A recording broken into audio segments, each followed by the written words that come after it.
And we're live right now, guys. Welcome back to another live stream, another Thursday night. And we have a very eventful night tonight because we have a lot of new drops coming through, a lot of new singles as well. But you could be kicking it anywhere right now, but you are kicking it with NFR Podcast, talking about music.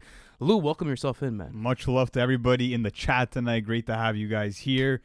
Sorry for the tardiness. It's kind of like an NFR tradition that we're always a few minutes late. At this point, stream. do we just put it at 9:45? Like for sure. Maybe. I mean, it depends. Like this is pretty early for us actually, being 5 minutes late. So we'll see what happens in the future. But thank you guys for joining us, and let me take you guys through what we have coming tonight. So of course, it is a hot take stream, meaning that we're gonna be answering your guys' hot takes from the super chats, from the live chats, and some from the community tab. Apart from that, we'll also be talking new music. And speaking of new music, Tyler, the Creator, is dropping his deluxe To Call Me If You Get Lost, one of the best albums of 2021. It's called The Estate Sale, and we're doing a live album reaction on our Patreon at midnight. Link in description if you guys want to join us for that. It's going to be awesome. Probably around 8 songs is what I'm hearing. Features from Rocky, YG, Vince Staples. It's going to be awesome, so hope to see you guys there. And let's start off with the first super chat of the night. We have N. Simons. Welcome, bro. You said, have you listened to A- by Mickey Fax yet? Yes, Simons. I finally fucking got to it, and it's great, bro. It is great. I mean, there's a lot of rappers that seemingly do the whole like alphabet rhyme scheme, but the way that Mickey attacked it was really creative from start to finish. Like the whole, forget a verse, the whole song is really him going through that alphabet. It almost feels like one full verse, though. That's what's super cool about it. So Yeah. yes, I did end up checking it out, but I'll have to give it more of a deep dive, though. I feel like there's certain bars that probably flew over my head, like within the rap. So we could probably do like a whole TikTok on like breaking down what he did there, because it was impressive. But let me know, Simons, is there like albums from Mickey Fax that are worth checking out? Let us know. Let us know, guys. Thank you for that rec. Next up, we have Jose. Thank you so much for coming in tonight, bro. Good to see you. And you didn't leave a chat, but let me see if you wrote something underneath that I just can't find. Do you see it? Because I don't. I don't see anything at the moment. No, I don't. So listen, Jose, if there is anything, just let us know in the chat, and we'll get to it if we end up seeing it. But we do appreciate the donation. Thank you so much for coming through tonight, bro. But let's go on to Cesar Lopez. I hope you're doing well tonight, bro. And you have something very steamy here. Lil Wayne has had a bigger impact in the rap game than Jay-Z. So stylistically, probably the clothing and the look as well, you know, the format at which he drops in. But Jay-Z's done a lot, like, indirectly as well, especially bringing up different artists and the way that he was dropping music, the independent route. Like, there's a lot of stuff that people don't give Jay-Z credit for. So I guess just for short and for fun, would you say that he probably had a bigger influence? I don't know. I mean, they've both had some of the biggest influences on the rap game and impacts at that. I mean, in terms of like this generation, yes, you could argue that Lil Wayne has been more influential in the types of artists that we're seeing now, from Trippie Redd to Young Thug and so many others. But at the same time, that's also because Wayne came in later. Well, did he come in later? I mean, yes, he came in a few years later, you could argue, than Jay-Z. But Jay-Z influenced so many guys back in the 2000s, so it's tough to really say. But I mean, I think as of right now, from the impact that we're seeing, yes, I do see more of Wayne's impact. And also in terms of the artists they brought up, I mean, Wayne gave us fucking YMCMB. You know what I mean? Yeah, like, but you also have Kanye in there as well, one of the most influential like rappers of all time. You have J. Cole, you have Rihanna. Like, there's a lot of different rappers and artists that Jay-Z has brought into the scene. But let's keep going on with this. I believe that we are currently at Hazen. What's going on, Hazen? Hope you're doing well tonight, bro. Thank you so much for coming through. And you said, thoughts on people saying Tupac faked his death? Well, funny enough, that's actually... We're one of those people. Like, what we were... I mean, when we first started on TikTok, like, the whole conspiracy thing was really bumping. And we were like, you know what? Let's do a Tupac, conspiracy video, And... man, I think that video racked up like maybe over 20 million views on TikTok. I think it's like 15 mil, but like it kind of blew up the whole TikTok page, which is pretty wild. Yeah, that was kind of like our first like 300,000 followers like off of that.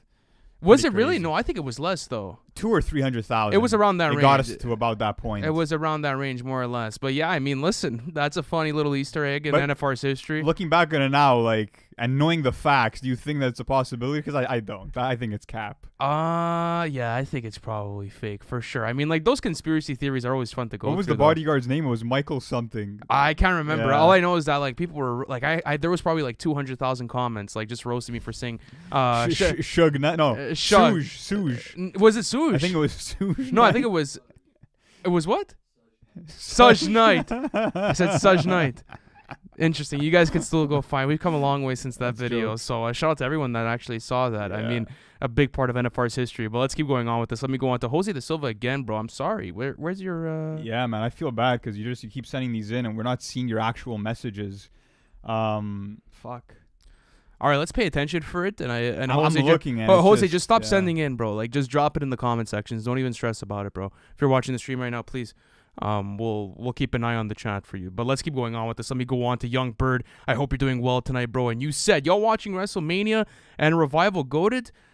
I'm not sure if Revival's goated, but no, I won't be watching WrestleMania. But actually, I was having a great conversation with my grandfather because we have wrestlers in my family, actually. Oh, really? Yes, absolutely. And he was talking to me about the time that he met Andre the Giant and how nice of a man he was. Oh, And shit. just super cool. Yeah, absolutely. Who wrestles in your family? A lot of like my grandfather, well, pops, like a lot of his like his father's side, they had like wrestling companies and they would do state tours and stuff like that, and like Dino Bravo and like a bunch of like really OG wrestlers, and he got to meet wrestlers and he went on tour with them, worked for the company. He said it was a super fun So time. no one that's active right now, let's say. No. Okay. No, this is like really like Okay. classic good wrestling. Like it's completely different. For now, he's completely out of the loop. But yeah, he was talking about that big WrestleMania moment with Hulk Hogan and Andre the Giant in Detroit.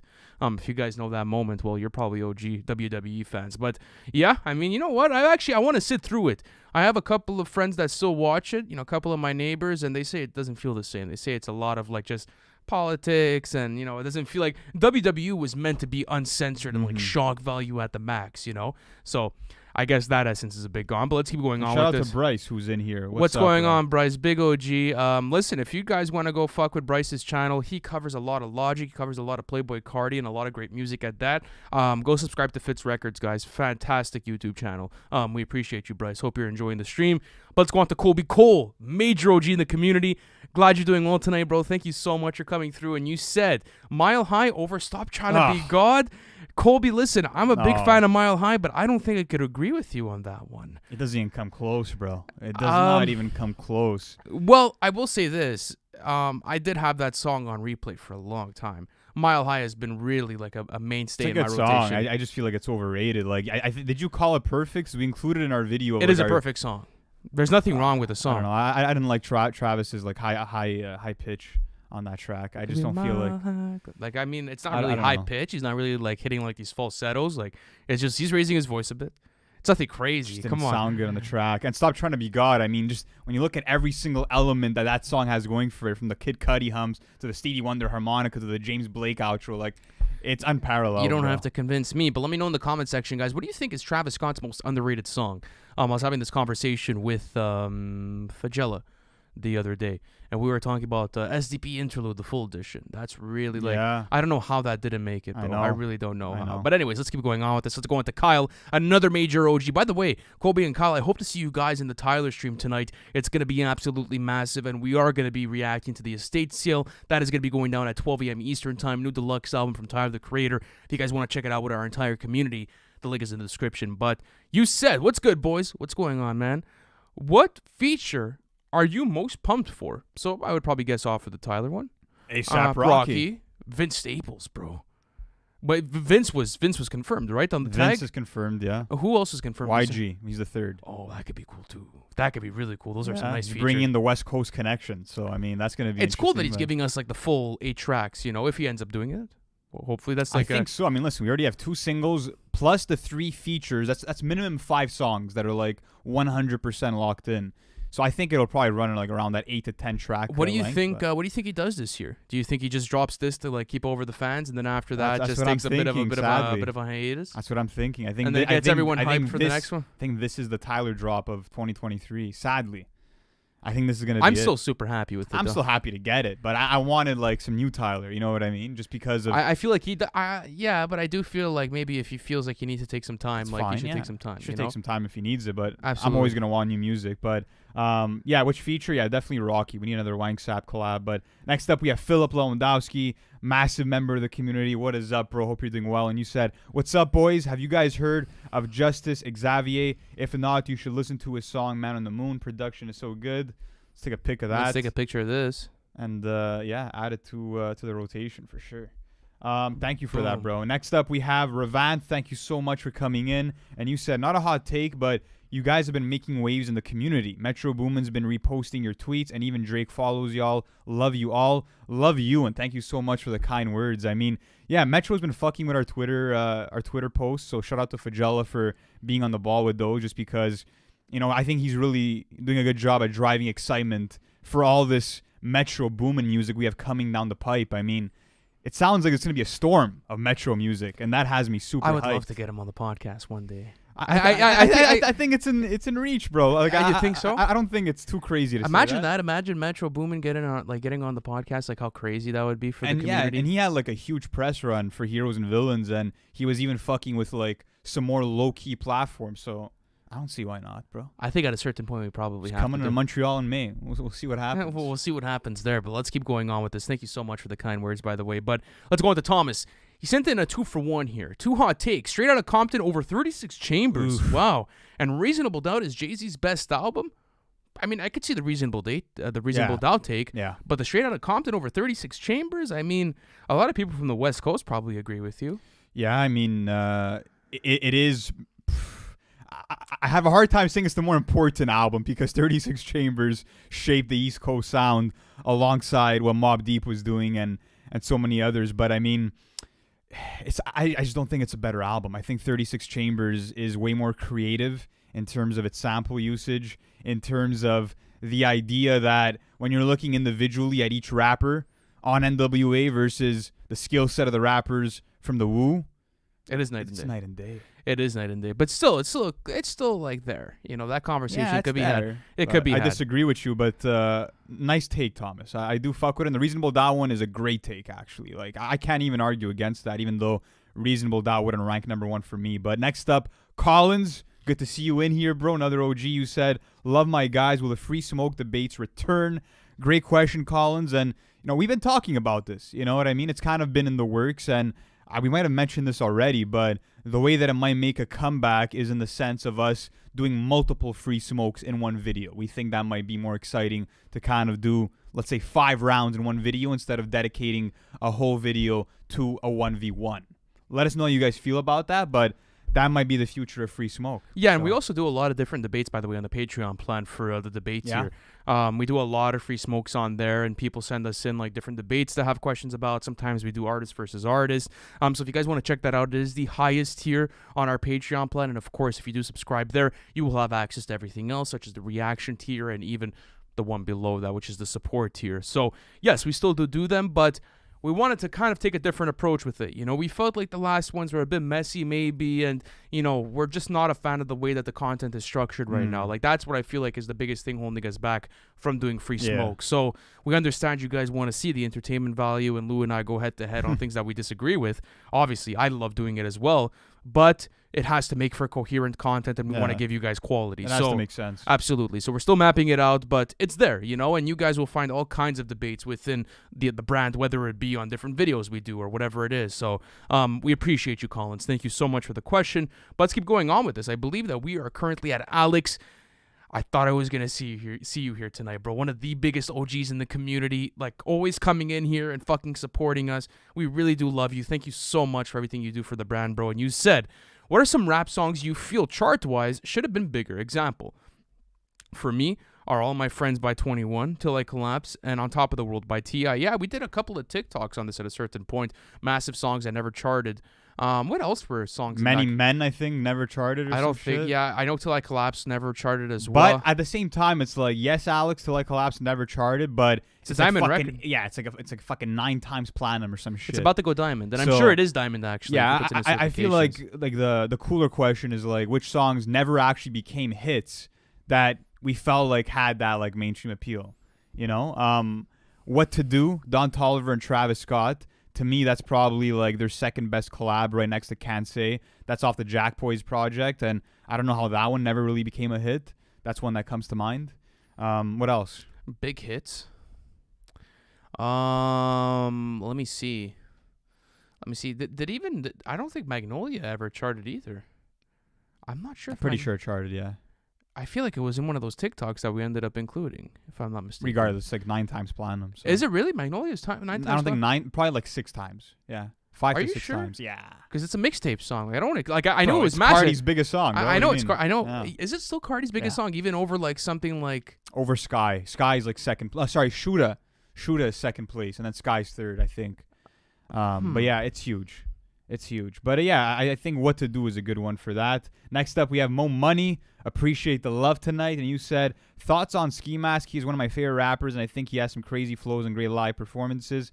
I mean, yeah, I was on the Ski Mask train for a while, especially when he dropped like Stokely and Beware of what is it? Beware of the Book of Eli? Is that it? I believe so. Yeah. Then after that, he dropped Vice City in 2021, which was that mixtape. Which wasn't too strong. Yeah, I fuck with Ski Mask. He just hasn't put out anything memorable in a minute, in my opinion. But yeah, I just feel like in terms of just his track presence and his unique flows, he's a voice that is just really original, and for that I really fuck with him. So I hope to see more from him this year. Absolutely. Could you keep going on with this? Yeah, I we're lost now track. at Dane Doughboy. Appreciate the love, bro. Thank you for being here tonight. And you said favorite Common song. By the way, hope you all are doing good.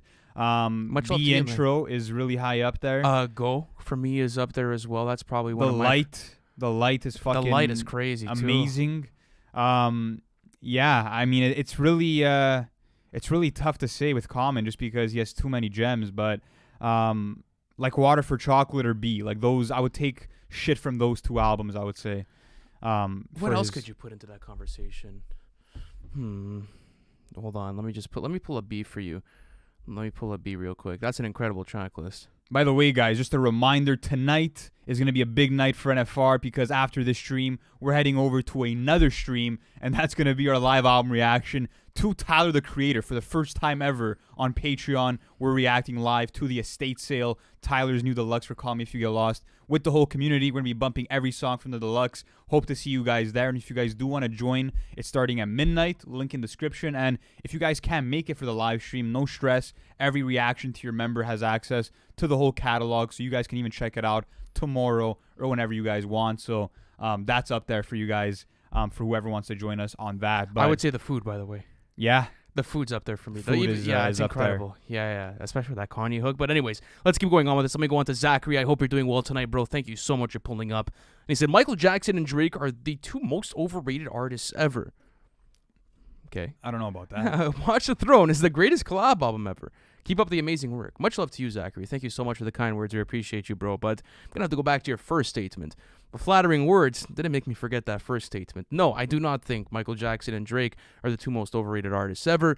What they have done for both of their respective lanes is incredibly impressive. Their longevity speaks massive volumes. And if you even want to look at Drake right now, I mean, it's 10 years that he's been, well, I mean, even more, probably like 15 at this point. And who's stopping him? I mean, if you could tell me a name right now and who's going to be bigger than Drake in the next couple of years, I'll fly you here, bro. I don't know what to tell you. Let me ask you something. I feel like this is an interesting kind of debate because I saw Russ post a video just talking about how long it took him to really blow up, and he ended up saying like a lot of people want to talk down on my music, but factually millions of people enjoy my music. Like I have dozens and dozens of platinum plaques, and he was kind of saying like if the music is selling a lot and you have multiple hit records and multiple platinum albums, then objectively your music is quality. So can you kind of agree with that sentiment and, you know, kind of aim it towards, let's say, the MJ and Drake situation? But in the situation of Russ, yes, I guess so. I mean, Russ makes quality music. He mixes and masters all of his own music. He's his own producer. He's a good rapper. He's able to wear so many different hats. But could you apply that ideology to every artist? So example, like 6ix9ine. 6ix9ine had like 7 #1 singles, bro, and like going crazy on the Billboard in like a span of a couple of months. I think he holds the record. Him himself has not said, like, there's a difference between shock value and quality. Yeah. Now, in the case of Russ, that took years to build up an independent, catalog. Yes, absolutely. Like, that's quality, And listen, I'm not bumping Russ every day, but you got to give the man his flowers. That guy is a fucking genius. Like, he's a machine. Literally, the guy has been prominent for close to a decade now, releasing platinum single after platinum single independently. This guy's on Forbes 30 for 30 every single year. Yeah. This guy's probably making as much as like Future, like and some of the biggest artists in the industry because he's independent. So I think you could say, yeah. I think it's also Russ, when you look at 6ix9ine's run and some other artists that have had a couple platinum songs, it's like his hype lasted maybe a year or two. When you're talking about Michael Jackson and Drake, I mean, I've literally never met a person in my life that said I do not fuck with Michael Jackson. I've literally never met anybody, bro. It's told me I do not enjoy Michael Jackson. Would you be in genuine shock if someone came up to you and said, I don't fuck with Michael Jackson's music? Yeah. I would be stunned, bro. Like, how could you not like it? I'd be stunned. You literally have one of the best producers of all time, Quincy Jones, working with one of the best vocalists of all time with Michael Jackson, making some of the best material of all time. The melodies, the flair of Michael, the bro. writing, bro, the emotional attachment, the visuals, the live performances, the accolades. Like, go back and do some homework, Sorry, Zach. I'm sorry, Zach, but I mean, like, you have to in those types of conversations because someone might get really mad at that type of opinion, which is not bad. I think you should have your own opinion. But objectively speaking, Michael Jackson is not overrated. No. He's perfectly placed where he is. But let's keep going on with this. Let me go on to Jose da Silva. And finally, bro, you ended up getting through your super chat. Sorry it took you so much time, but you said Thugger over Future. Okay, I was having this conversation with Fagella the other day. Do you think that this opinion holds? He says he prefers Thugger over Future. Thugger over Future. It's tough to say. I mean, because both of them have even transcended trap. You know what I mean? You had Thug, who made his punk album, who really went out there writing out some acoustic instrumentals. You're like, okay, he's got the versatility, he's got the voice, he's got the pipes. Future, on the other hand, it's tough to say, bro. Well, I think Future made his R&B leaning Hendrix. He's gone out of his comfort zone as well. With Thugger, though, would you say he's more calculated? No, I don't think so. I don't think he's more calculated. I think that he's more experimental and that he could hit different ranges that Future can't. But I feel like Future does have a better catalog. Yeah, but I feel like Future has had the higher highs within his career. I do also feel like when you have to look at what both of them did for the trap lane, and obviously I think Young Thug is one of the most influential artists, at least of our generation.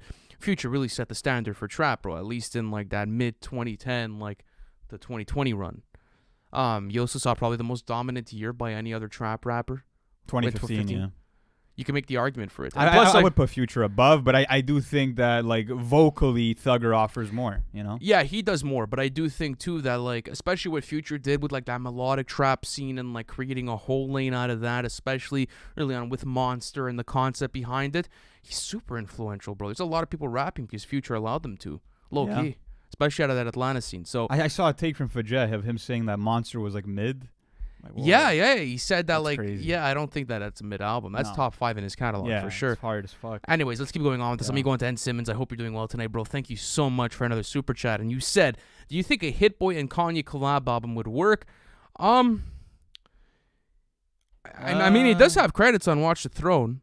Yeah. But I mean I don't even know if I'd want to see that, to be honest. You know what I mean? I'd like to see it. Because I don't know. I feel like Hit Boy's been great at just giving people that maybe have had questionable beat selection in certain times, giving them a really nice soundscape. But Kanye's, I've never been even a little bit worried about the soundscape that Kanye could provide. So, I mean, yeah, you'd be a bit skeptical about Hit Boy production for a Kanye album. It's not that I'd be skeptical, but I just feel like there's not a void of quality production within any Kanye album. That's very true. There's never been that. Yeah, it's I trust Kanye for his own beats and who he can allocate that work to. That's very true. But I still do think though that Hit Boy and him would make fantastic music. Yeah, I think they would do really good stuff. But anyways, let's keep going on with this. I believe that we are currently at Collins. Thank you so much, bro, for another super chat. Appreciate you so much, man. And you said, what's your guys' take on Stan and Blacker, the Barry, the two best storytelling cuts in mainstream hip-hop? I don't think Blacker the Barry is. I would argue Sing About Me, I'm Dying of Thirst, and then Stan, yeah, you could put that into that conversation. But Blacker the Barry as a standout storytelling track. That's interesting. I guess it's the political consciousness and the aggressiveness of Kendrick and the imagery that he brings you through. I just feel like if you're going to go with something off of that album, you go with How Much a Dollar Costs. Or even maybe Mortal Man to kind of wrap up the album. Yeah, or even maybe Wesley's Theory. Even You. You could go Even You as well. You. But there's a lot of storytelling cuts off that album. The writing's phenomenal all the way throughout. So I would argue those are probably placeholders in front. But yeah, Stan is generational. You have to show your kid that song and that video. Anyways, let's keep going on with this. Let me go into this boy, Jesse, one of the biggest OGs in the community. Thank you so much for pulling up tonight, bro. And he said, the lads, it's been a while, but always loving the content. Thank you so much, bro. Glad you're enjoying the content. Was wondering if you guys heard College Park by Logic, and if so, what are your thoughts on it? Yes, we did, and we actually dropped our thoughts on it on a recent audio podcast that we dropped back at the beginning of March when we did our recap for the month of February. And we went in depth. We talked about the track list. We talked about all the different skits. We added some of the material actually to our playlist, which you guys could access on Apple Music and Spotify. All you guys got to do is search up NFR Podcast. And listen, it was a good listen at first, but it's kind of aged poorly. Like, I don't go back all that much. I'm not going to lie to you. Yeah, I mean, there's a couple of cuts on there, like Red Pill, I think it's 7. There's a few great cuts off of it, but yeah, it hasn't aged all that well, and I just don't feel like it brought anything new out of Logic, you know? Like, sure, it was a cool concept, but the skits kind of dragged all throughout that track list, and yeah, I just feel like even when you're getting those more melodic Logic cuts, I don't know, it just feels a bit cringy to me at times. So I wasn't huge on it, and it's not something that I keep playing, but a lot of people are fucking with it. So we'll end up seeing what happens. But did you hear about his new album that he's working on already? No. It's like, I think it's called The Story of Booster Jenkins or some shit, but apparently it's supposed to take place like in the 1850s, and it's supposed to be focused on like a runaway slave or something, and it's like Django Unchained inspired, and he's making a whole concept around that story. Pretty like ambitious of Logic to. It's an ambitious concept to attack. Yeah, it's pretty crazy. So we'll see what comes out of that one. But I think like Logic could definitely pull it off. Yeah, we'll see. So salute to Logic. Hats off to him. But let's go on to Kyle. Hope you're doing well tonight, bro. Thank you so much for another super chat. And you said Monster over DS2. So let's speak about this Monster take. Yeah, there's more bangers on DS2, but I think Monster is his most personal album and what really propelled his career forward. Yeah, but the quality is much better on DS2. Yeah. The quality's better on DS2, but Monster being more personal, I can get behind that. And also, yeah, it did help propel his career further for sure. It definitely did. But yeah, that was just a legendary time because those dropped, like, I think within a year of each other. So, all right, but let's go on to Alex, who has a very big hot take. And I don't agree with you, bro. And this is a Lil Wayne take. Hot take, Rebirth over I Am Not a Human Being Part 2. My brother, I love you, but you got to get your ears checked because I'm not sure about that one. Bro. Rebirth is notoriously bad. It's really, really bad, bro. Sounds like Camp Rock like cuts. Yeah. It really does. Awful, it really doesn't sound good whatsoever. Fucking rock and roll beats with like Wayne's auto-tune that sounds screechy as fuck. Like, why? Like, Drop the World. Drop the World is all you have. Drop the World. It's the one banger on that album. Yeah, usually we talk about one skip. In this case, one banger off of the whole fucking tape. I'm Not a Human Being too, though. I mean, so many fucking bangers, bro. From Gunwalk to Love Me. I mean, there's endless cuts that go hard as fuck on there. The feature list was great. You had Soulja Boy, you had 2 Chainz, you had Drake. Like, big gap, Alex. I'm not gonna lie to you, bro. Big gap for sure. Appreciate the take. Next up, we have Reverb, massive OG, and also helps us a lot with the Discord. Thank you so much for all you do, bro. Great to see you in here. And you said, "Sup, Ant and Lou. Lots of great music coming this week. Is there a collaboration you guys love doing more so than others? Or is there one that sticks out? Love you guys. I'll be at the stream later. Love you too, bro. Can't wait to have you in that stream. It's going to be a great time. But a collaboration you guys love doing more than others. Okay, I could say this. I think collaborating with you guys in the community, like at festivals, is probably my favorite type as well. The Anthony Fantano one. Yeah, I mean, the Fantano one was fun. But yeah, like you said, Tell them what's going on tomorrow. What's going on? I don't know. What is going on, bro? Tell them what's going on. I mean, we mentioned it in the Patreon. We don't have to tell them exactly. What I'm saying is that, like, we should let people know that there's going to be something going on tomorrow. Yeah, I mean, tomorrow or at the latest Saturday, there's going to be an announcement. You know, we'll see what happens there. Who knows? We'll see. Who knows what Keep the hell's those gonna go eyes there. and ears peeled, ladies and gentlemen, whoever's in this chat. Yeah, but yeah, you definitely hit the nail on the head. Oh, by the way, cool shit too. We're gonna be at Dreamville Fest this weekend. We are. We're actually we're recording all night, and then we're hopping on a plane to North Carolina tomorrow, which is gonna be super fun. And we're gonna be doing all kinds of content with artists as well. We're gonna be doing the fan content too. So guys, drop it down in the chat right now. If you're gonna be at Dreamville Fest, let us know because we'll definitely link, guys. Absolutely, and this is the thing though, is that like.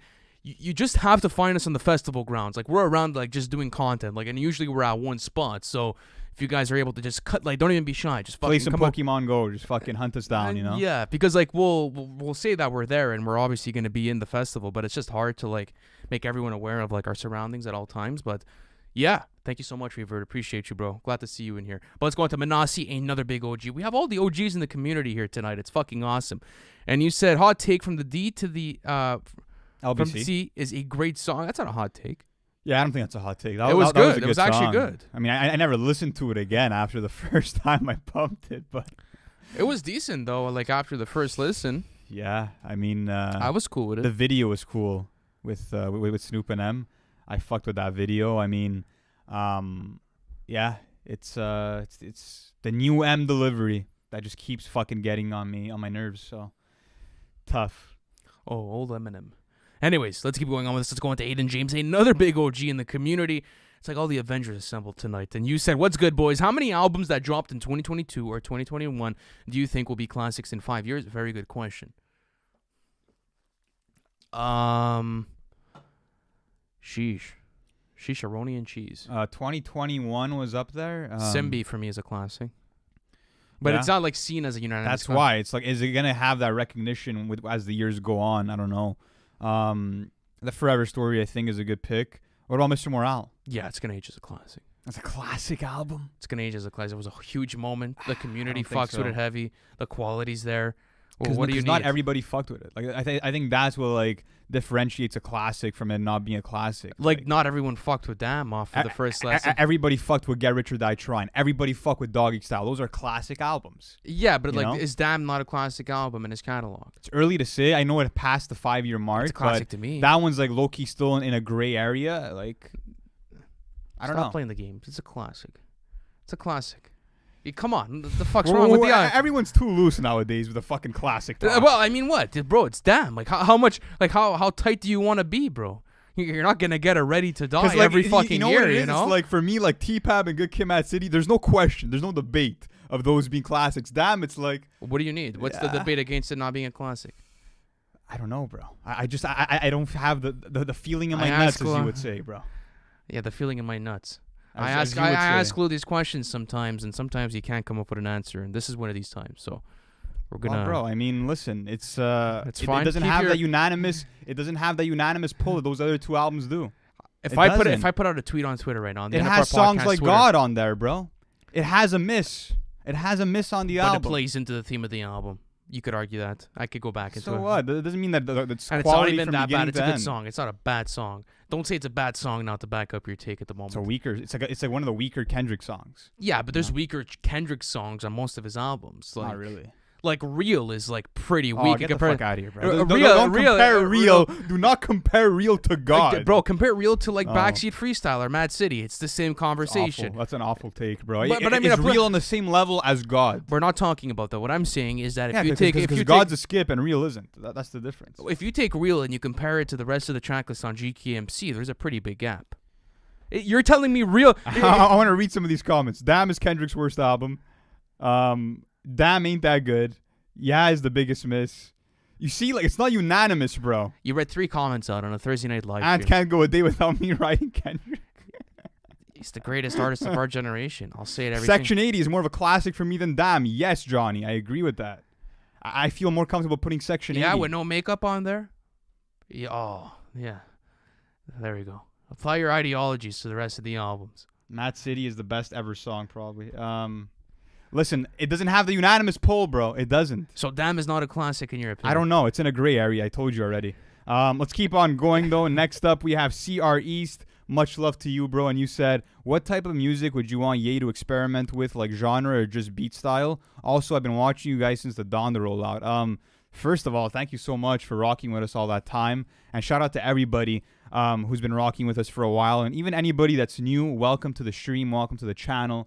It's great to be in this community with you guys. Absolutely. And speaking about Ye and where he can go next, listen to 530, which was a cut off of Donda, where I feel like Ye is definitely in a stage right now. We saw with a lot of his recent features where he wants to vent about his personal life. He wants to vent about just like, you know, his day-to-day struggles and what that's like. I feel like he's in that mode where he just wants to really confess and give us these sort of diary journals.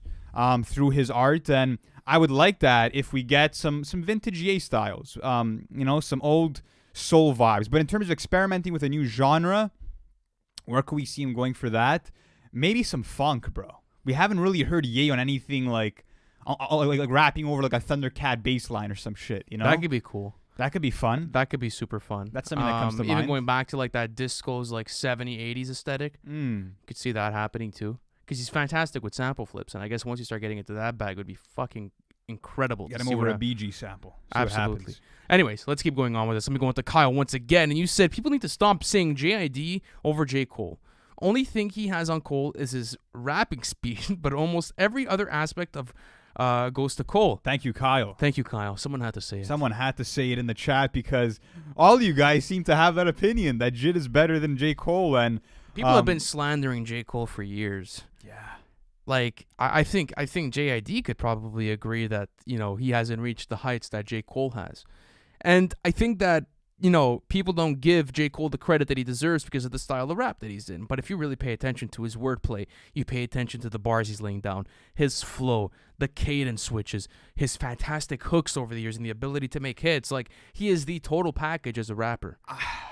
I don't know if I because JID does this too, but I just feel like J. Cole, in terms of the way he delivers his words and the way he articulates his verses, I feel like he penetrates the heart a bit more than not only JID, but most rappers. Like, he really knows how to really land like his the hustle, messages, yeah, bro. like the hustle behind his raps are absolutely unbeaten, especially within the mixtape game. Like, he has the mixtape game over him. I still don't think there's anything better than 2014 or For Your Eyes Only. I still do think that he's in better form at the moment too. I'm not even gonna lie to you, bro. I can't lie to you, especially after last year with the features in the off season. Did JID drop a verse as good as Johnny P's Caddy on the Forever Story? Maybe Synonym second verse. That's up there, but even at that, like, it's different. But that's because of like the writing. The writing was so great. You know what but I like, mean? you mean the wordplay and the rapidy rap sort of stuff? No, I mean more of like just the wow factor of like the sexiness of the bar. Yeah, no, I don't think so. It's I'm close, not sure. though. It's absolutely, and like, we're massive JID fans, like huge fucking JID fans. JID's but the future, bro. What the fuck? Absolutely, and it's Fuck crazy yeah. to see him get his flowers now. But I just feel like still to this day, J. Cole is like he's a don. He's a godfather. Like, this guy's getting like he's in the same conversation as like a Drake and Kendrick. Yeah, he's like a Hall of Fame rapper. You know what I mean? Like JID's still working there. He's gonna probably be there by the time it's all said and done. But J. Cole's there.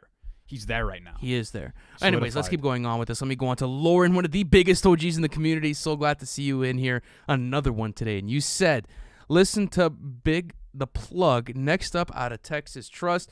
Lauren, I trust your music taste. Bro.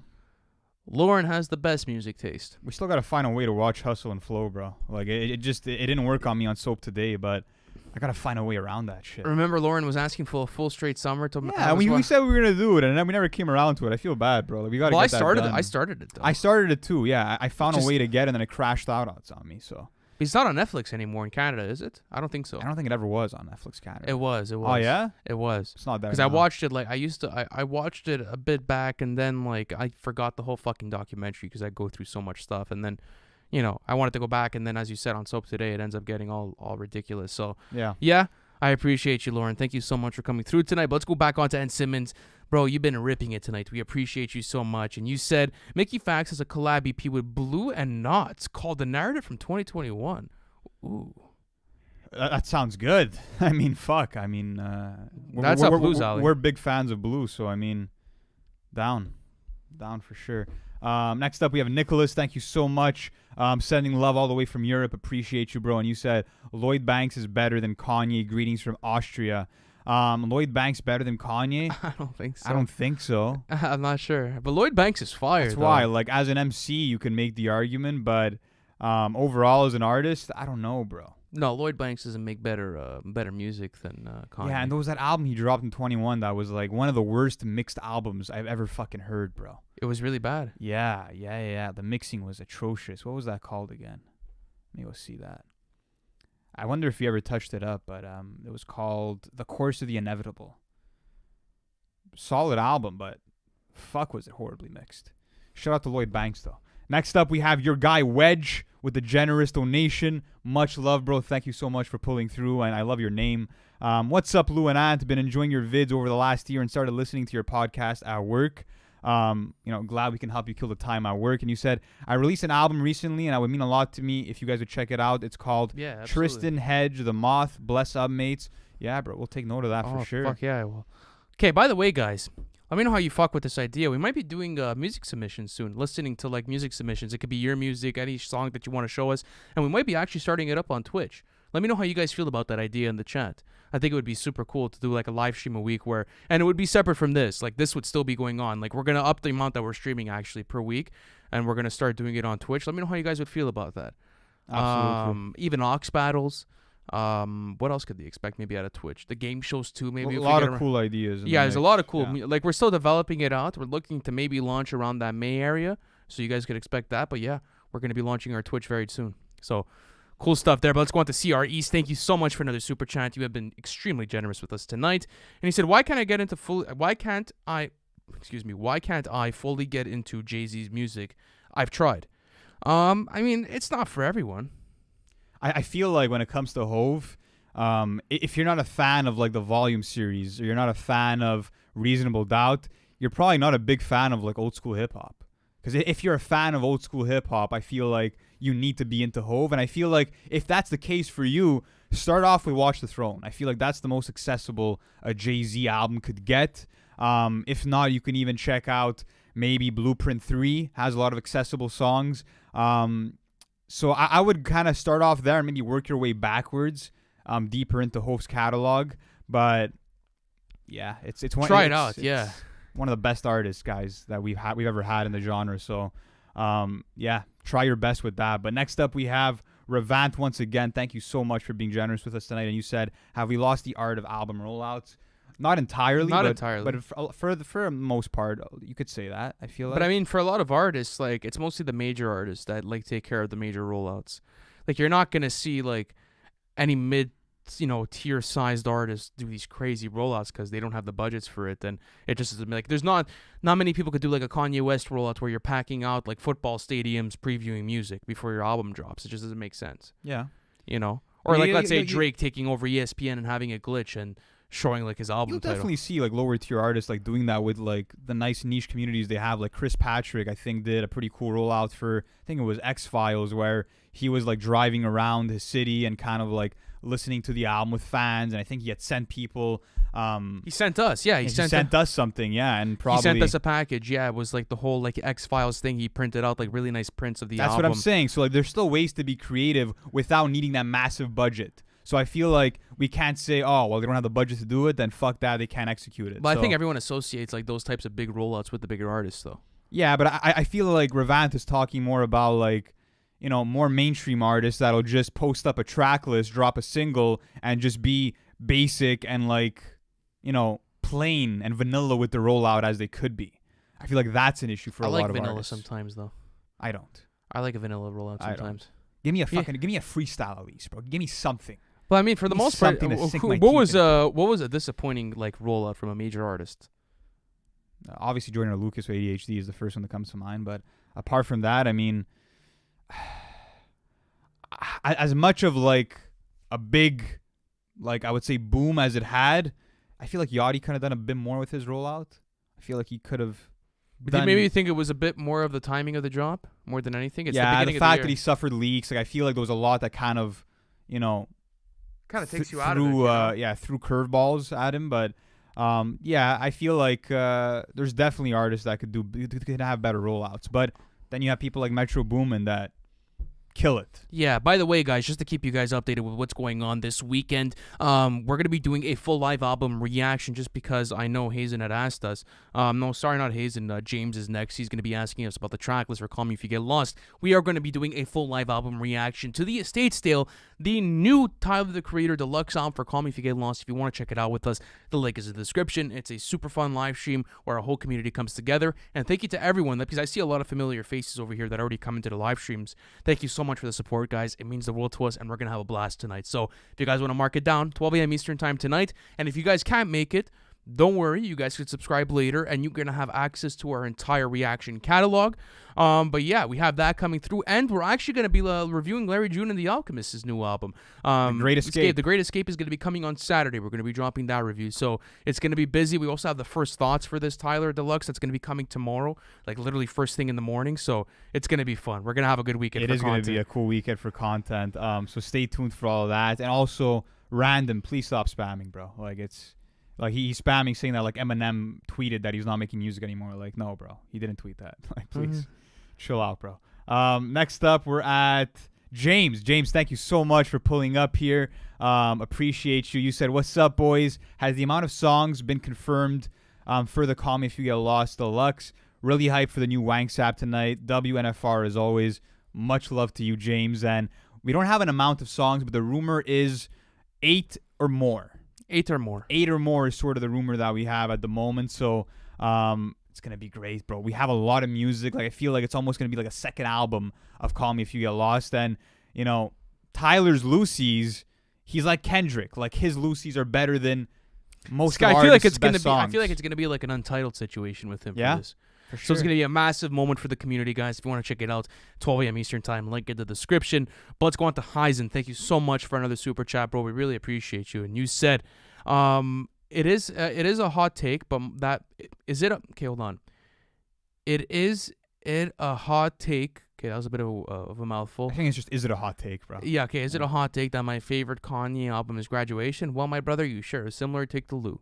That's my favorite Kanye album, so definitely not a hot take. I mean, that was Kanye's like prime. Like he had just dropped 2 fucking classic albums, and he comes in with a new sound, and yeah, it's fucking skipless to me. A nice and tight album, 13 songs, no real skits, which was kind of enjoyable. It was a nice change of pace because it was the first album from Kanye that didn't really have skits.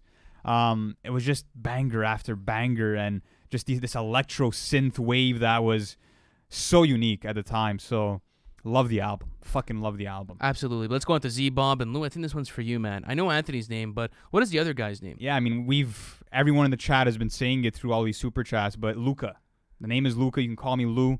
Call me whatever you'd like, but what would be your elevator pitch to someone? Give me your introduction. Elevator pitch? You know what an elevator pitch is? No. If you had to explain you or your company in 20 seconds, 20 to 30 seconds, what would that pitch be? Okay, so I'm like, okay, let's do the scenario. Yeah. I'm in an elevator. You walk into the elevator. I said, "Hi, nice fellow. What do you do for a living, and what's your name?" What would you say to me back? You got 30 seconds. I hibernate full-time under a rock, and I only listen to Yeat. He's the only artist that I have on my phone. That sounds alarming. That's all that I do, man. I just bump Yeat and eat Cheetos. What do you do on your phone? I listen to Yeat. Any other activities besides listening to Yeat? I watch Yeat's music videos and interviews. The very few that he has. He has like 3 interviews. I just watch them on loop. Or listen to his music. What type of valuable experiences have you gotten from listening to Yeat's music? I learned a new language. That's good. You could always learn a new language. Yeah. So that would be Lou's 20-second elevator pitch. It's not very good. That's me in a nutshell, guys. Lou lives under a rock, bumps Yeat, and I don't know. That's it. Sounds pretty fucking weird if you ask me. But let's keep going. What's your elevator pitch, bro? What's my elevator pitch? I feel like I would do like a Dos Equis thing. Be like, I climb like mountains with goats. I drink Dos Equis on a regular basis. That's Guillermo's shit, bro. You're just a fucking copycat. That was a funny episode, though. How did you guys like the new Chat GPT episode? Let me know in the comment section, guys. All right, let's keep going on with this. I believe that we are currently at Trey Life. What's going on, bro? Thank you so much. Hope you're doing well. And you said, I want to do a bit similar to what you guys did with Fantano, but I want to put y'all in the hot seat. Oh, shit. Okay, cool. What questions would you ask us, Trey? What would you add? Like, what albums do you disagree with us on? What do you listen, got? If we ever run into each other at a festival or somewhere, bro, you can fucking do that in person, bro. You can, put us in the ringer and see what happens. I'd back up my shit pretty well. Yeah, I'm down. The Fantano conversation was really cool.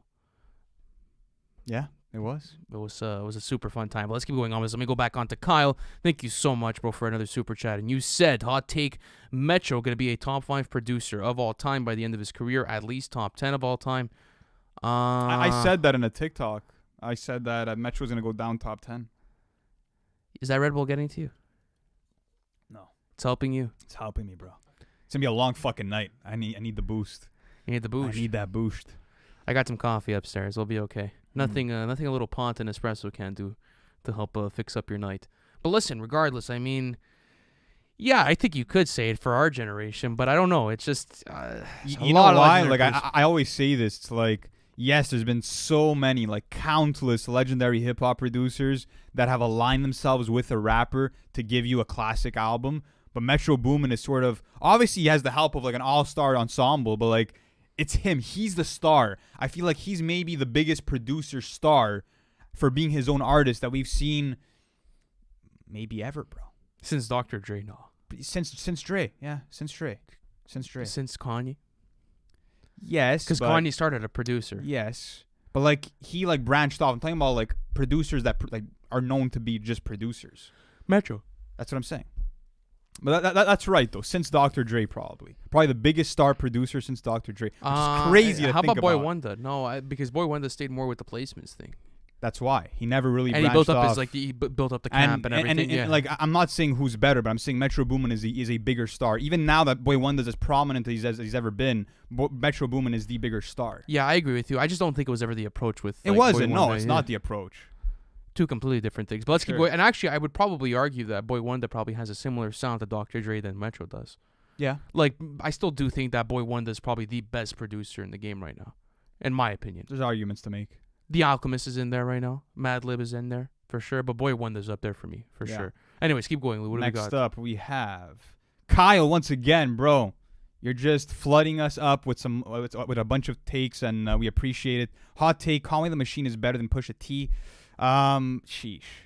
No, I don't think so. I think no, you missed one, bro. No, I didn't. That's next up. Revant right before on the Utopia one.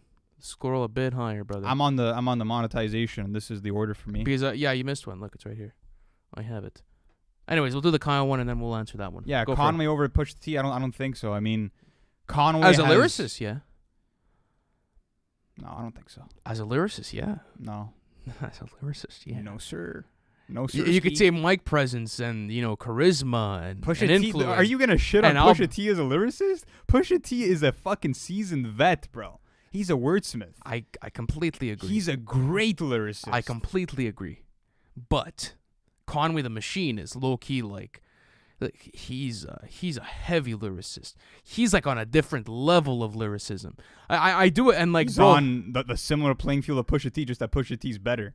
I don't think Pusha T's a Pusha better. T is more clever. Sure. Pusha T is more clever with his words. Conway is more calculated with his words. Conway is more personal and vulnerable as a writer. That doesn't make him a better lyricist. And he has more diversity within his writing. That's another thing. Yes, but I'm not going to base it on just that and that in itself. Well, no, I just gave you two different reasons. He's also, I think rhyming wise and structure wise, like when I go through a Conway verse, it's more impressive than what Pusha does. I totally disagree. What Pusha's good with is the double entendres and the wordplay. Like that's cool. He's more clever as a writer. But being more clever as a writer doesn't mean you're a better writer. There's so many different things. Yes, because the way that you form your schemes and your verses and your couplets, like that's what makes you an amazing lyricist. And example, like talking about Lemon, like an incredible Conway the Machine verse. Like Pusha T can't dip into that bag. I feel like Conway the Machine could dip into Pusha T's bag. Also, like speaking about Pusha T, I mean, he's given us personal verses, bro. You want to go to Brothers Keeper, his feature off of Oxnard, him rapping about the separation of him and No Malice and like what his brother means to him. Like he's gone there, bro. I'm just saying, like go back to 2018 with Daytona and look at It's Almost Dry. Like the content matters, low-key the same. But we know that, bro. But that's the beauty about Pusha T is that how many people does it get redundant for when they repeat the same subject matter? I think there's a couple of people in this never room. gotten tired. I think there's a couple of people never in this gotten room tired that are for Pusha T. that are a bit that's tired, what makes him amazing. I'm not tired. Like I could go for another Pusha T. Who in this room is tired of Pusha T and his subject matter? Maybe a matter? couple of people in back over Point there. them out, bro. Single them out. Point your fingers. No, we're not gonna do any of that on the live stream. But I mean, why you make it seem like you're like putting them on the spot. No, like, but I've talked to a couple of boys about this, bro. Like let's hear it. Who? Sometimes I've had this conversation with Nick before where it gets a bit redundant sometimes. I'm not gonna lie to you. And it doesn't get redundant for Freddie Gibbs? There's only it doesn't get redundant for Freddie Gibbs? Well, I mean, listen to SSS. It's not all coke talk. It's completely different. And it's listen to Brambleton, bro. It's not always only coke talk, bro. He's describing his neighborhood. He's describing his upbringing. Like you through coke talk.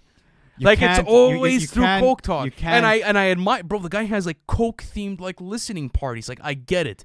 It's just sometimes if you want to ask me, I feel like, you know, It's I'm not sure. stale, bro. It is not stale, and it'll never get stale from Pusha T. But guys, we're gonna keep moving on. And by the way, there's so many super chats that you guys have blessed us with tonight, and we are gonna get through all of them. So don't worry whatsoever. We're gonna be here until we get through all of these. But let's keep this train rolling. We're now at Chasten. No, we're not. We have to go back to the reverse one. Bro, my order is different from yours, so if you want to like lead Yeah, it from here, then you can go no, for you it. go for I'll go for Revamp, and then you go back on, because then you'll Alright. be on track. What's going on? I hope you're doing well tonight, bro. And you said Utopia, make or break album for Travis Scott. No, I don't think it makes or breaks him. I think it's gonna be a massive moment for his career, but if it's a flop, like, the guy has a crazy fucking catalog. He's incredible. No, I know, but I just feel like this kind of is my idea when it comes to most artists that take like 4 to 5 year breaks. Like, you got to hit, bro. It's got to land. You're taking that much time to craft something respectable. You got to land. Especially if you want to like maintain your stature at the top, which seems like a priority for Travis and his brand. I feel like it's got to land, bro. And I'm confident that it will. Is it make it or break it? No, it's not like he's going to fucking fall off if this album isn't up to par. But I think that in terms of him being a top dog, yeah, he's got to. It is crucial in a sense, but it's not make it or break it. It's gonna be one of the biggest albums of his career, if not the biggest. Yeah. So yeah, you think it sells more than Astroworld? I don't think so. I think it's on a similar level. If I'll make that bet with you. If Drake, I'll make yeah, that we do bet. it. We haven't done a bet in a while. I'm down. All right, does Travis Scott? Okay, Sal over 500K. where's the threshold? Did we do 450? Would you do 450 with me? I'll do 450. I think he sells over 450. I think he sells under 450. All right, $20. $20.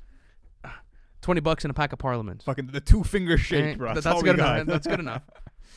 Yeah. All right. All right, $20 in a pack of Parliament. Yes, sir. You All got right, it. fuck it. Let's keep going. You got it. All right, I believe that we are at Kyle. Kyle, once again, thank you so much, bro, for another super chat. And you said hot take Eminem show over the Blueprint. That's not really a hot take. I mean, I could see why people would get cheese at you for that, but I think that's completely valid. Yeah. I mean, do I disagree with it? Yeah, but it's not a bad take. No, I don't think it's a bad take. All right, keep going, bro. I have a different fucking list, bro. But I'm at Chasten right now. I don't know where you see Chasten if he's clear, like next up in the queue. No, for because you, I was in the live chat. I'm gonna have to go back thank to you, the other one. Chasten, bro. You said thoughts on Lloyd Banks and Method Man's new single, and are you guys checking out DJ Quick's single this weekend? First official single in 5 years. Yeah, can't wait to hear from DJ Quick. I know he has an album coming, so that's definitely anticipated for us. But I didn't hear Lloyd Banks and Method Man, but I have to check that out. I did hear a Method Man verse off of Unpredictable, which is Static Selecta's new song, which is absolutely fire. So I got to give this one a listen for sure. I will be giving it a listen over the weekend, absolutely. Next up, we have Hysen once again. Appreciate you, brother. And you said, question for everyone, who was in Paris? There's Who knows? massive riots going on in Paris, actually. I'm not sure if you There saw are, it. yeah. There's massive riots going on in Paris. So anyone that's in Paris right now, please be safe. We love you guys. We hope that everyone's safe and doing well. But yes, there is some really bad stuff going on in Paris. Yeah. So. Next up, we have a take from C-Rod9, who says, Wanna is one of the most underrated albums of the 2020s decade. I don't know. Is it really? I feel like it got a lot of love when it dropped. People fucked with it. Wanna? Yeah. Yeah, a lot of people fucked with Wanna. So why, is it underrated? No, I think it's perfectly rated. I've heard a lot of people actually say that like it's one of their favorite albums of all time. I know that's a It situation has a lot for of Troy. bangers. Like I don't think it's like, oh, it's a fucking, top-notch trap album. Like, I don't think it's like one of the best of the last 5 years or anything like that. But it's a cool album. It is. I'll pluck out my songs. Absolutely. Favorite song off there? Nasty Girl on Camera. Is that Nasty Girl on Camera, or I'd probably I go Addies, I think. Addies is up there as well. Mm. Anyways, let's keep going on with this. Let me go on to Alex once again. Thank you so much, bro. We appreciate you. And you said a 50 Cent and Drake collab would be crazy. Yeah, I think in this day and age it would be fire. I'm not sure. You saw them link up at the club? No, I didn't. Yeah, they just linked up. And 50 Cent, actually, I want to pull it up right now. Drake posted a picture, I believe, of the two of them together. And 50 Cent had something to comment. See if I can find this shit. Where is it? No, I gotta find this. Or was it 50 that posted this? Let's see. Let's see this. I gotta pull this up. 50 Cent.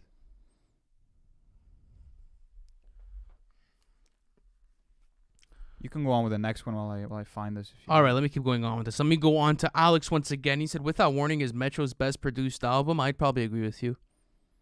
I could agree with that. Without Warning? Without Warning is his best produced album. Yeah, I think that's the best project that he's put out up to this point. It's a legendary one for sure. Yeah. By the way, thank you to the Golden Sorcerer. You sent in a super chat, but you didn't write anything. We appreciate you, so thank you for the donation. Let's go back on to Z-Bob. Thank you so much for another donation, bro. We really appreciate you.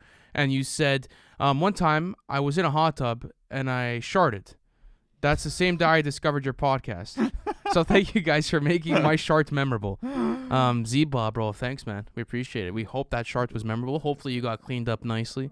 Hopefully you can have some more, sharding and NFR experiences, combine those two. Do you have any sharding experiences? Those two passions. Do you want to keep them private, or do you want to let the people know? I'm not a sharder. I shat my pants in grade 6, bro. That wasn't fun, but I mean, it's because I had gastro. What about you? Any sharding experiences you like? No, I'd say,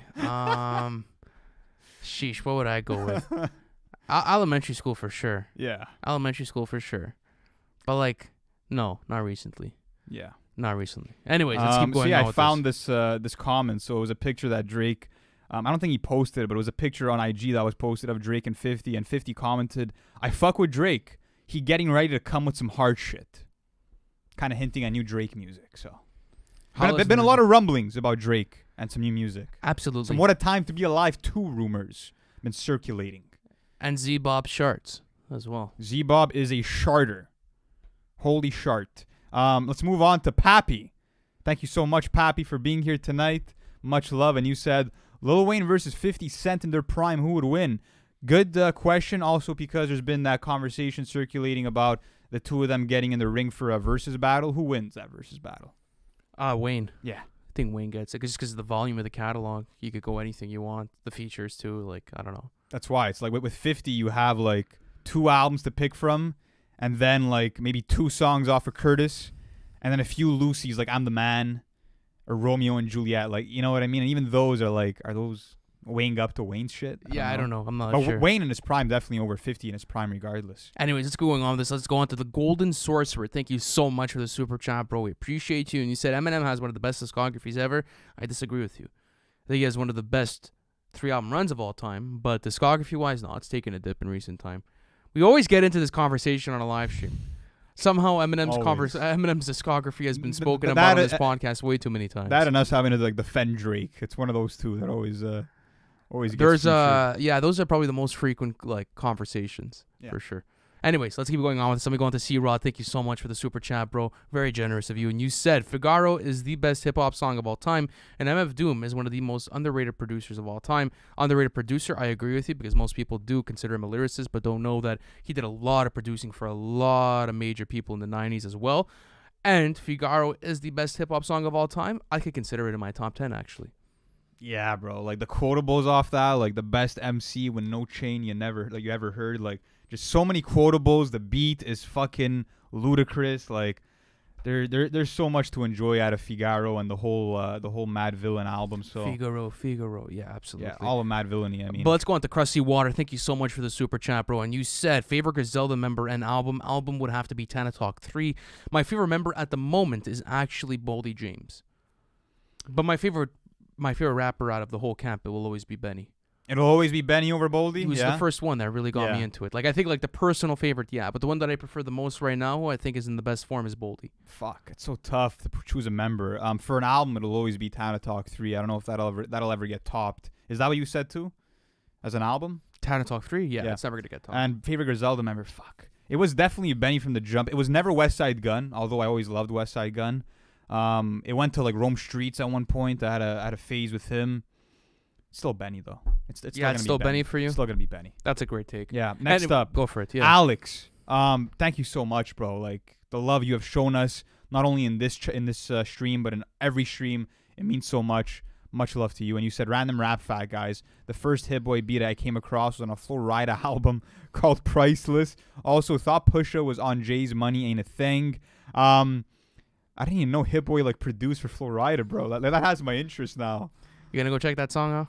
Florida has fucking. You said that banger. as if like fuck Florida, bro. No, I'm not Florida's checking that out. sick. What do you mean? Well, I mean, I Said, probably like, you won't. check that song out. no, I mean, I probably won't. Respect Florida, guys. Respect him. Respect Florida. Shout out to Hive Mind in the chat. Hive Mind is in the building. Much love to our brothers over there. Hope you guys are doing well. Hope you guys are staying hydrated on some primes right now. That's a must. Yeah, I hope Hank is doing well as well. I hope little Hank is doing good too. Absolutely. Let's keep on going though. Yeah. Let's keep on going though.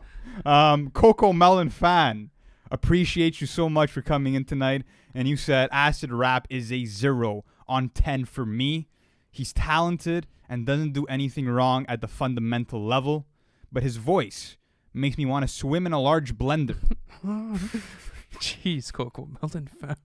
All right, man, that's your take. Acid Rap is definitely not a 0 on 10. What the fuck? It makes you want to slip in a large blender.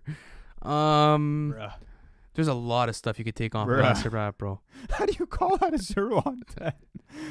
Like, you're just a straight up hater, bro. I'm sorry. Like, if you find that album has no value whatsoever, What's the one album you think is a safe 0?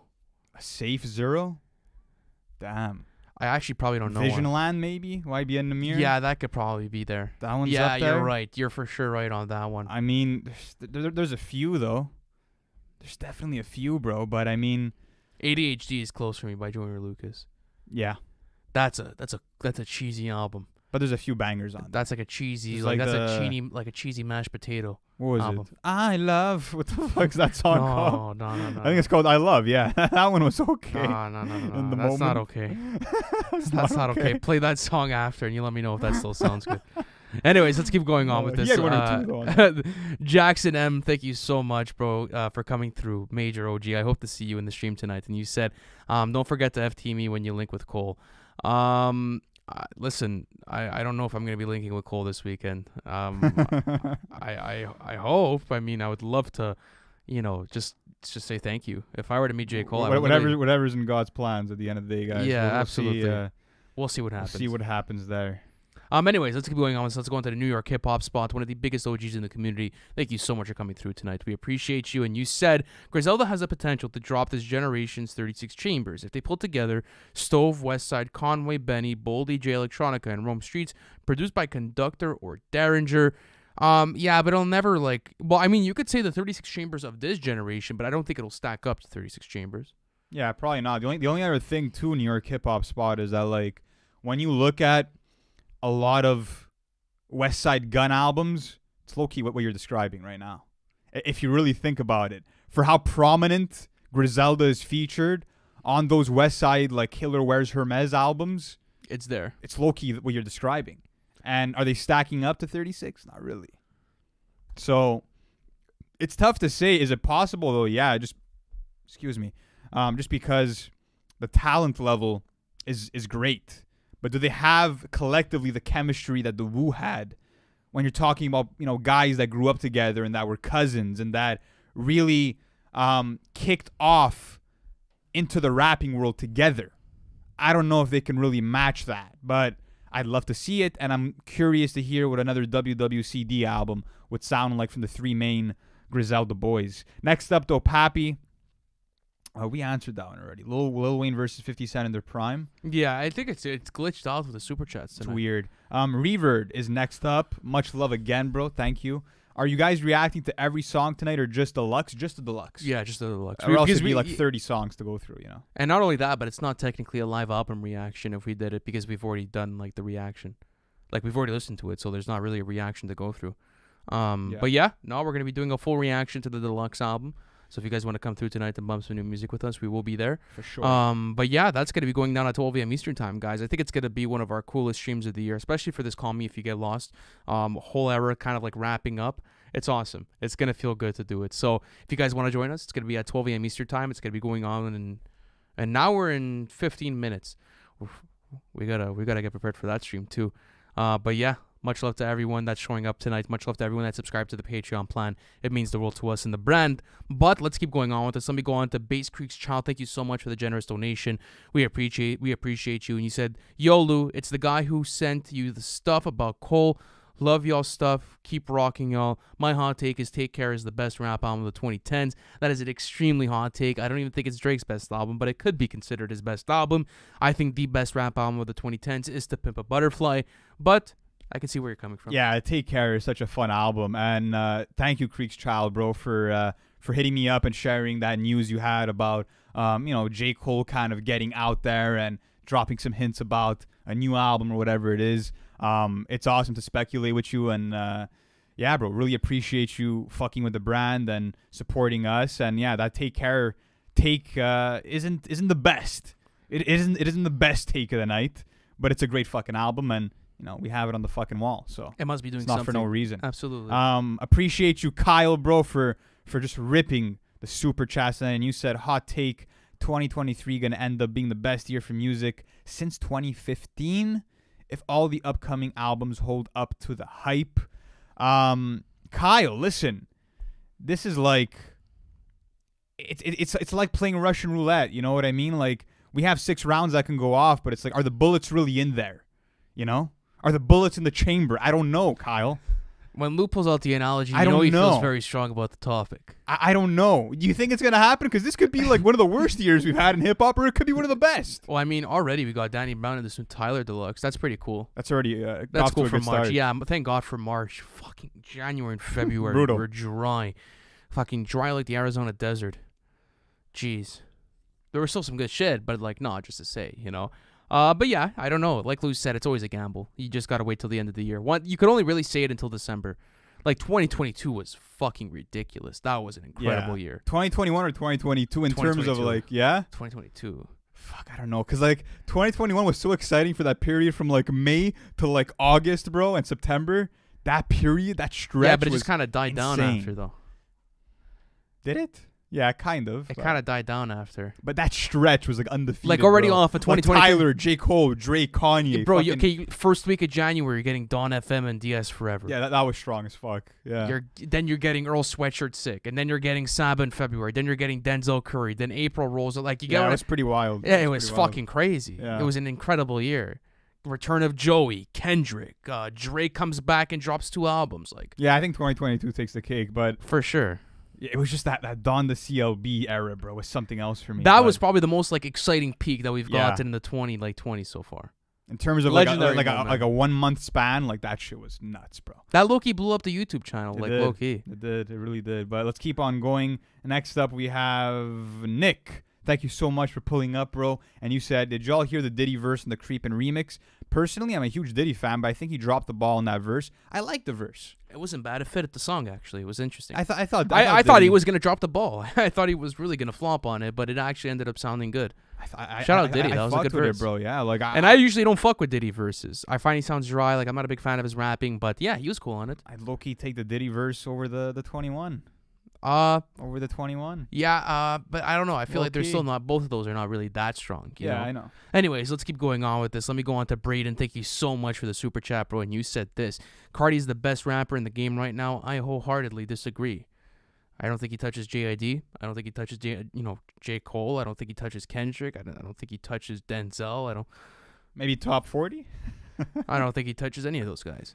As far as rapping ability, you want to see a rapper? No, but fuck that. No, just who's making the best music? How about just hip hop artists? Fuck lyrical. Fuck that. Yeah, no. Yeah, still no. I still no. Maybe top 25 though. He's in that conversation. Yeah. He's influential as fuck. He has the influence factor to him, but there's a whole other conversation that goes into this. Anyways, let's keep going to Alex. And you're actually going to end off our super chats for tonight, actually. And you said rap would be different if 808s and Heartbreak didn't happen. Yes, it would be. Especially for auto-tune and the way that the album is formatted.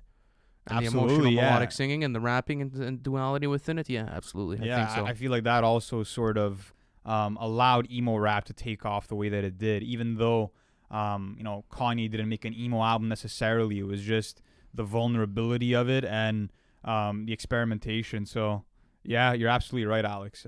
That album, hate it or love it, is so important to the genre and to the sound that we're currently listening to right now. So, yeah, you cannot discredit that one. But guys, let us know, because it seems like we answered all the super chats. If someone didn't get theirs answered, let us know as we read through some of these live chats. Brian says, hot take, Dave is the best UK rapper. Simbi. I got to go a little Sims. I think I'm going a little Sims. I got to go a little Sims over Dave, but Dave is definitely doing his thing. Absolutely is. I would probably He's go dropping with an that. album this year, isn't he? I think he is. We just got a new Dave vinyl in, actually. Oh, we did? We did. We're all owning this together? We do. Yeah, it's a gorgeous vinyl, actually. Yeah, that's a nice... I'll show it on nice the Patreon artwork. live stream tonight. I'll show some stuff. that we got. Reaver, thank you for the donation. Do you have something to say, bro? Or are you just saying what's up? Anybody else, guys, last chance. If there's any super chats that did not get answered, please let us know right now, and we'll get to it before we end off. But reminder, after this stream, in about an hour from now, Tyler, the Creator's Deluxe is going to be reacted to on Patreon. Me and the community, we're all going to be there. It's going to be an awesome time, and it's happening at midnight. We're going to go through all the Deluxe songs featuring A$AP Rocky, featuring YG, Vince Staples. You guys are going to get to leave your takes as we react to your comments. It's always fun to do that with you guys. It starts at midnight. Link in description if you guys do want to join us. And not only that, but hip-hop's going to start picking up, guys. So you do not want to miss these streams with us. We have Shremelite 4 dropping. We have Utopia, which is going to be a reaction that we do this year, hopefully. There's going to be maybe Jid and Metro. Who knows? The year is looking stacked. So if you guys do want to be part of those experiences, link in description. But are we cool on Super Chats? I feel like that's probably it. Could it be? I think we are. I think that's everything. Thank you, Omar, for sending in that donation. See if you have anything to say on top of that. But I think that's going to wrap it up, guys. Absolutely. And also, as Ant was mentioning, we are going to be at Dreamville Fest this weekend. So can't wait to fucking, experience all those live performances and hopefully meet some of you guys. So if you will be there, let us know in the chat right now. And yeah, we'd love to kick it with you guys. But we would love to kick it with you guys. Okay, I'm not seeing any other takes. I'm not seeing a chat from Omar. So I think that's going to wrap it up. Much love to everybody who pulled up tonight, guys. You guys being here, supporting us, liking and watching our videos, being here for these streams on a weekly basis. It really helps us do our thing, move forward, strive and prosper. So much love to every one of you guys. You guys are making all of this possible. This entire journey wouldn't be progressing the way that it's progressing if it wasn't for your support and love. So we appreciate you, we love you, and we can't wait to bring you guys more content this year. And any final words? Honestly, thank you so much, guys. And as I mentioned at the beginning of the stream, we have a major announcement coming either tomorrow or Saturday. We'll let you guys know what's up. And we have a lot of cool content coming. We have the Tyler live album reaction going down at 12 a.m. Eastern time. If you guys want to join us, link in the description. We're dropping our first thoughts on Tyler's new deluxe album. That's going to be dropping tomorrow. Also, we have a new live album reaction. New album review coming for Larry June and the Alchemist. That's coming on Saturday. And then we'll see what happens next week. We have some more stuff in the vault. So, guys, thank you so much for coming through tonight. It's been another incredible stream, and we'll catch you in the next one. Peace.